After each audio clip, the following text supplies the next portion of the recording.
একের পর এক রেসলারকে রিটায়ার করার জন্য উঠে পড়ে লেগেছেন গুন্থার। আর এইবার গুন্থারের পরবর্তী টার্গেট হতে যাচ্ছেন এজে স্টাইলস। অর্থাৎ গুন্থার এজে স্টাইলসকেও রিটায়ার করে দিবেন। বিশেষ করে মানডে নাইট রয়ের এপিসোডে এজে স্টাইলস এবং গুন্থার একে অপরকে পাল্টাপাল্টি চ্যালেঞ্জ করেন। গুন্থার এজে স্টাইলসকে একটি সত্য জুড়ে দেন, যদি গুন্থারের সঙ্গে এজে স্টাইলসের ম্যাচ খেলতেই হয় তাহলে এজে স্টাইলসের কেরিয়ার বাজি রাখতে হবে।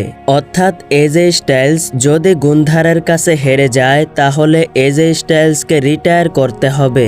এত কঠিন সত্য থাকার পরেও এজে স্টাইলস তার কেরিয়ার ঝুঁকিতে রেখে চ্যালেঞ্জ গ্রহণ করেছেন।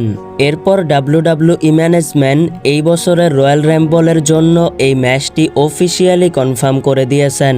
অর্থাৎ রয়্যাল র্যাম্বল প্রিমিয়াম লাইভ ইভেন্টে এজে স্টাইলস এবং গুন্থার 100% ম্যাচ খেলতে যাচ্ছেন এজে স্টাইলসের কেরিয়ার বাজি রেখে।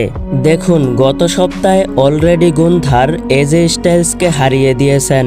আবারও এই রেসলারগুলো রয়্যাল র্যাম্বল প্রিমিয়াম লাইভ ইভেন্টে মুখোমুখি হতে যাচ্ছেন, তাও আবার এজে স্টাইলসের কেরিয়ার বাজি রেখে। এইখানে যদি কোনোভাবে এজে স্টাইলস হেরে যায় তাহলে এজে স্টাইলসের কেরিয়ার পুরোপুরি শেষ হয়ে যাবে। অর্থাৎ নিয়ম অনুযায়ী এজে স্টাইলসকে রিটায়ার করতে হবে। কি মনে হয় আপনাদের, গুন্থার কি পারবে এজে স্টাইলসকে হারিয়ে দিতে, নাকি এই ম্যাচটিতে এজে স্টাইলসের জেতা উচিত? মতামত অবশ্যই কমেন্ট করে জানাবেন। ভিডিওটি ভালো লাগলে অবশ্যই লাইক করবেন।